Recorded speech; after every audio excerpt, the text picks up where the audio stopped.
कहते हैं समय बदलता है। ये लाइन सबसे ज्यादा प्रयोग राजनीति में की जाती है। उत्तराखंड में मुख्यमंत्री से लेकर मंत्रियों का इतिहास उठाकर देख लें तो यही साफ दिखाई भी देता है। उत्तराखंड प्रदेश अब 2027 के विधानसभा चुनावों की तरफ बढ़ रहा है।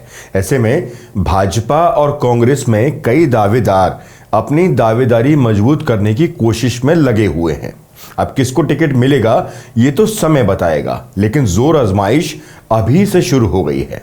बात दोनों ही दलों की होगी, पर शुरुआत सत्ताधारी दल भाजपा से करते हैं, उसके बाद विपक्षी कांग्रेस की।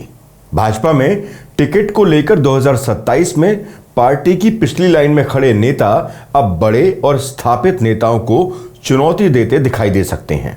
भाजपा के लिए एक और मुसीबत 2027 में हो सकती है। जिस तरह से भाजपा ने लोकसभा चुनाव में 2024 के समय कई दलों से आए नेताओं को पार्टी में शामिल किया, वो भाजपा के लिए 2027 के विधानसभा चुनाव में चुनौती बन सकते हैं। कारण लगातार भाजपा में कांग्रेसी नेताओं के वेले से भाजपा का काडर वोटर नाराज हो जाना, जिसका नतीजा बद्रीनाथ में हुए उपचुनाव में देखने को भी मिला है। भाजपा ने बद्रीनाथ हार के बाद अपनी रणनीति सुधारी और केदारनाथ उपचुनाव में भाजपा मूल की आशा नौटियाल को टिकट दिया। नतीजतन भाजपा को यहां तमाम विरोध, केदारनाथ का सोना, केदारनाथ को दिल्ली में ले जाने जैसे मुद्दे गौण हो गए और भाजपा को जीत का सेहरा पहनने का मौका मिल गया। तो शुरुआत यहीं केदारनाथ विधानसभा सीट से ही करते हैं। हाल ही में केदारनाथ चुनाव में विजय पाने के बाद जब 2027 में यहां फिर चुनाव होगा तो भाजपा के लिए टिकट फाइनल करना सरदर्द बन सकता है, क्योंकि यहां पर फिर दो मजबूत दावेदार पार्टी के सामने होंगे, जिनमें एक कुलदीप रावत तो दूसरी विधायक बनी है आशा नौटियाल। एक और सीट है जहां नए चेहरे पार्टी के पुराने स्थापित नेताओं के लिए चुनौती पेश कर रहे हैं। वो सीट है लैंसडाउन विधानसभा, जहां एक तरफ भाजपा के पुराने नेता महंत दिलीप रावत, जो अभी भी विधायक हैं पर अपनी ही सरकार से गाहे बगाहे नाराज रहते हैं, तो दूसरी तरफ अभी भाजपा का दामन थामने वाली हरक सिंह रावत की पुत्रवधू अनुकृति गुसाई रावत होंगी, जो पहले भी कांग्रेस के टिकट पर इस सीट से चुनाव लड़ चुकी हैं। मतलब महंत दिलीप रावत को अपनी जगह बचाने के लिए यहां इस सीट पर संघर्ष करना होगा। एक और सीट है कुमाऊं के उधम सिंह नगर जिले की गदरपुर विधानसभा सीट। यहां पर भी भाजपा के स्थापित कद्दावर नेता और पूर्व में उत्तराखंड सरकार में शिक्षा मंत्री रह चुके अरविंद पांडे अभी विधायक हैं। अरविंद पांडे पार्टी के पुराने और मजबूत दबंग नेताओं में से एक हैं, लेकिन अब उनको भी अपने ही घर में चुनौती मिलने लगी है। गदरपुर के भाजपा विधायक अरविंद पांडे और भाजपा के उधम सिंह नगर जिला अध्यक्ष गुंजन सुखीजा के बीच चल रही सियासी जंग अब सतह पर आ गई है। गोपाल नगर गांव में आयोजित बुक्सा आदिवासी जनजाति महोत्सव 2024 में विधायक पांडे की गैर मौजूदगी और कार्यक्रम के पोस्टर में उनका नाम तक न होना कई सवाल खड़े करता है। इस महोत्सव का आयोजन गुंजन सुखीजा के नेतृत्व में हुआ, जिसमें मुख्यमंत्री पुष्कर सिंह धामी, पूर्व राज्यपाल भगत सिंह कोश्यारी और अन्य बड़े नेताओं ने भाग लिया। कार्यक्रम में मुख्यमंत्री ने बुक्सा समाज की मांगों को लेकर काफी बड़ी घोषणाएं की। इस पूरे घटनाक्रम ने स्पष्ट किया कि अरविंद पांडे और गुंजन सुखीजा के बीच राजनीतिक शीत युद्ध तेज हो चुका है। सवाल यह भी है कि क्या गुंजन सुखीजा 2027 के चुनाव को ध्यान में रखते हुए अरविंद पांडे को कमजोर करने की कोशिश कर रहे हैं। सवाल यह भी कि क्या भाजपा के अंदर ये मतभेद पार्टी के लिए चुनौती बनेगा। वैसे गुंजन सुखीजा काफी कुछ रुद्रपुर विधायक शिव अरोड़ा के नक्शे कदम पर चल रहे हैं।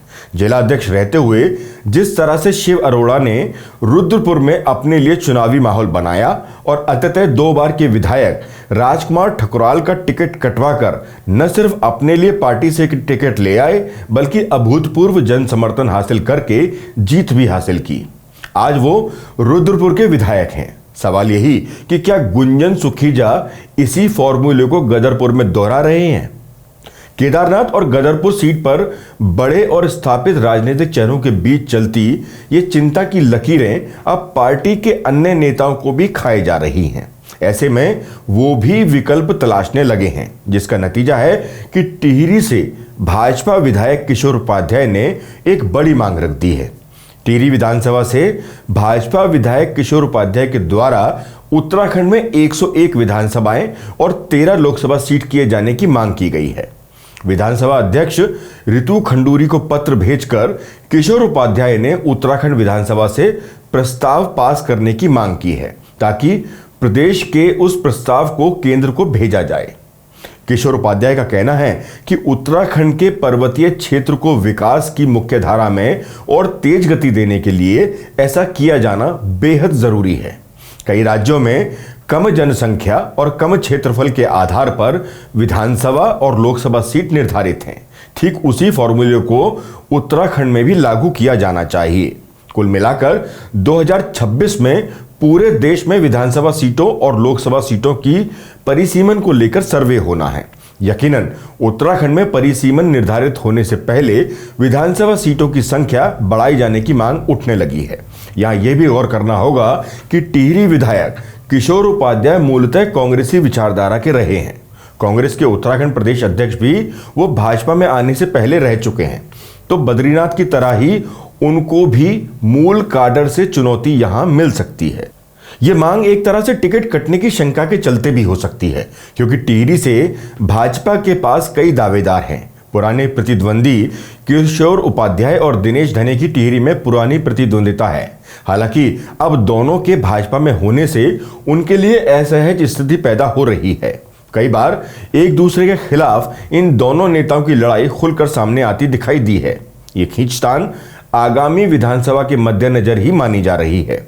दोनों नेताओं की खींचतान के बीच टिहरी से 2 बार जिला पंचायत अध्यक्ष बनी सोना सजवाण लगातार अपनी ताकत बढ़ा रही हैं, जो एक और दावेदार के तौर पर दिखाई दे रही हैं। ऐसे में कार्यकर्ता भी पशुपेश में हैं कि वो किसको अपना नेता माने और किसको नहीं। इसके अलावा भाजपा में शामिल होकर बद्रीनाथ उपचुनाव लड़े राजेंद्र भंडारी की मुश्किलें भी 2027 में बढ़ सकती हैं। ये देखना भी दिलचस्प होगा कि हार के बाद फिर भाजपा उन पर भरोसा जताएगी या फिर किसी पार्टी कैडर को उतारा जाएगा। कुल मिलाकर मुश्किल भंडारी के सामने भी आने वाली है। ये समस्या सिर्फ विधानसभा सीटों को लेकर ही नहीं, बल्कि आगामी निकाय चुनावों में भी कमोवेश यही हालात बनते दिखाई दे रहे हैं।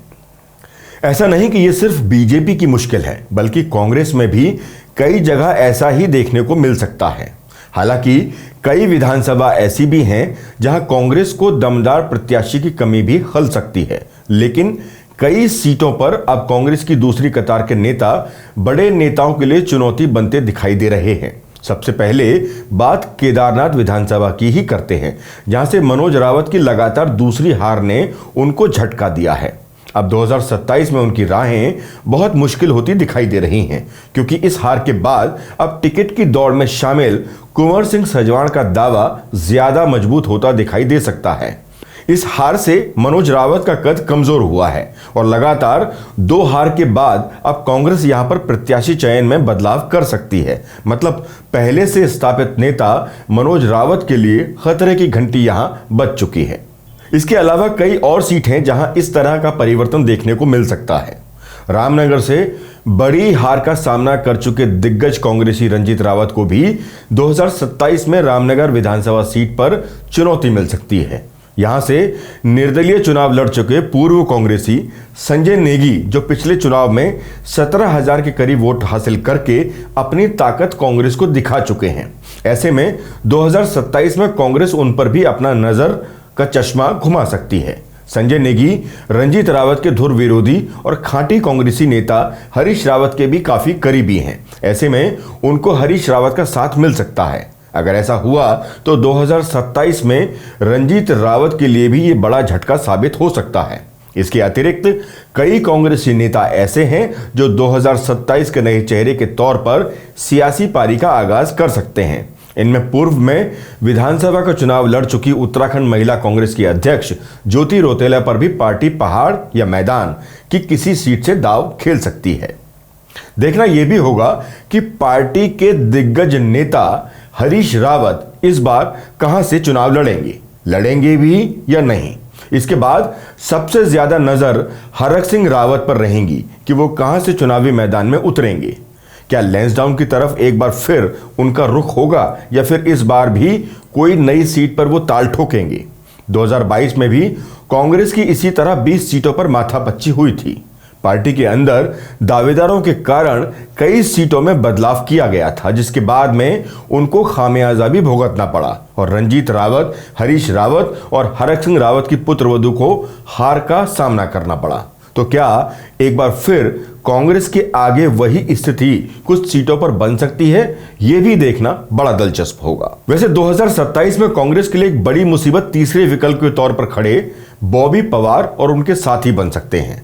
बॉबी पवार खुद कांग्रेस के पूर्व अध्यक्ष रह चुके प्रीतम सिंह को चुनौती देते दिखाई देंगे, क्योंकि जिस तरह से लोकसभा में उन्होंने प्रदर्शन किया उससे यह तो साफ है कि अगर बॉबी पवार चक्राता से चुनाव लड़े, जिसकी संभावनाएं भी सबसे ज्यादा दिखाई दे रही हैं, तो कांग्रेस के सबसे मजबूत किलों में शुमार चक्राता में सेंध लग सकती है।